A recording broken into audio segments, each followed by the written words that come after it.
Another story that's just as important, gas prices continue to dominate the headlines. The big question, will tapping the Strategic Petroleum Reserve help the situation or just complicate things down the road? Joining us now to talk about all of this, Congressman Peter Welch. He's a Democrat from Vermont and the House Chief Deputy Whip. And thank you for joining us this morning. You believe, from what I understand, that we should be tapping the Strategic Petroleum Reserve. A lot of people would tell you that that reserve is only supposed to be used when there is a real political, I don't want to say a political problem, but political unrest, for example, or something, not to just be used for politics, if you will. Well, what we've got is gas pushing $4 a gallon, and some of it is due to speculation with uncertainty in Iran. And there's two issues. One is long-term, and obviously tapping the Strategic Petroleum Reserve does not address those long-term issues. But speculation is a short-term situation. And in the past, when presidents have deployed the Strategic Petroleum Reserves, like President Obama did around Libya, the price has gone down 8 to 33%. And that's the issue here. Is there something the government can do using this asset owned by the American people that will provide a shot across the bow to spook the speculators and help bring the price down on the short-term basis? It's been done before. It's been successful. I think we should do it. Representative, what if you do it and the speculators and the short-term traders, as you call, don't react to it? Then what? Well, you know, the president would manage this and he could back off. But bottom line, Forbes had an article just a couple of weeks ago where it cited a Goldman study that said about $23 and a $100 barrel of oil is attributable to the speculation due to uncertainty. And that translates into 56 cents a gallon.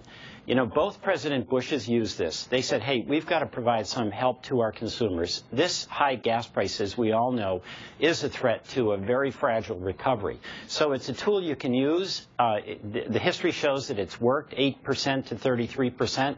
You can monitor it. The president can adjust it. And, you know, in the past, when we've used it and the price has gone down, we replenish the supply. Incidentally, it's 800 But typically when it's been used, it's been used at a time when there's been a serious problem. That's not to suggest that the problems in Iran are not serious, but they're not at the same level, for example, at which Libya was at the time that it was used.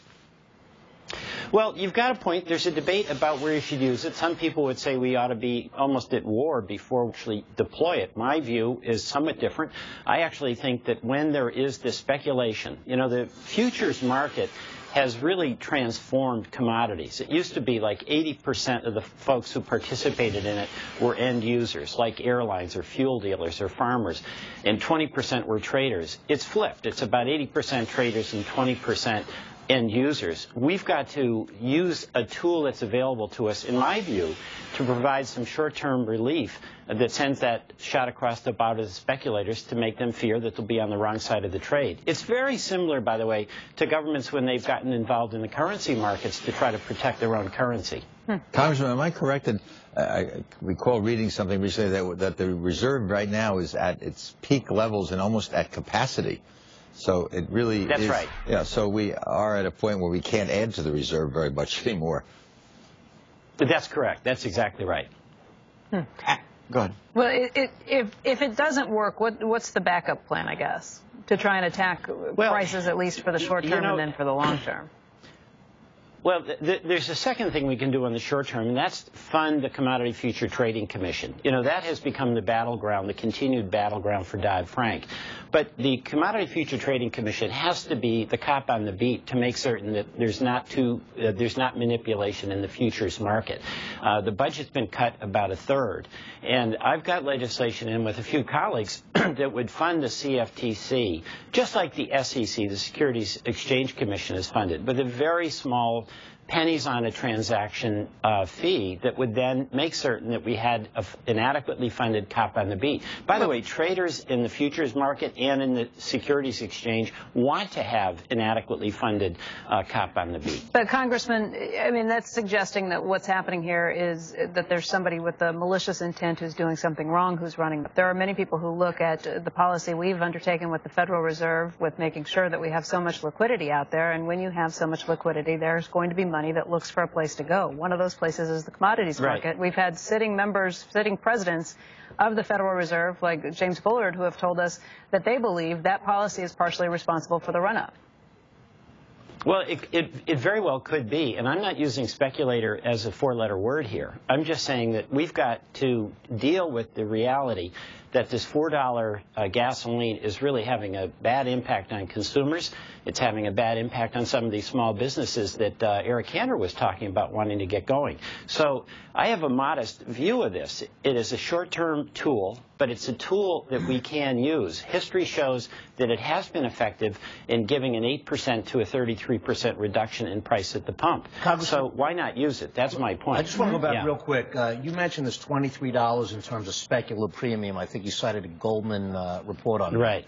Again, geopolitical concerns will always be there. So is it, it's your opinion in terms of thinking about policy and all, you think about $23 right now is speculative premium built in by traders into the price? Well, that's the Forbes report that was citing a Goldman study. But by the way, you know, some skepticism about using the Strategic Petroleum Reserve rightly is raised by folks who say, hey, that's not a long-term policy. That's true. It's not a long-term policy. But, you know, we've got this situation now where the uncertainty in Iran clearly is adding to the situation. And that was the case when President Obama deployed the Strategic Petroleum Reserve when there was all that uncertainty about Libya. And the two President Bushes also used it. And it did have this short-term effect. It's not a substitute for a long-term policy. You know, we have production of petroleum in this country, as you know, is up, the highest since 2004. Our use is down we're importing about 2 million barrels a day less. But long term, obviously, we need more production, we need more conservation and efficiency, and we need a move towards alternative fuels. Congressman, thank you for joining us this morning. Appreciate it very, very much. Thank you very much. And a quick programming note.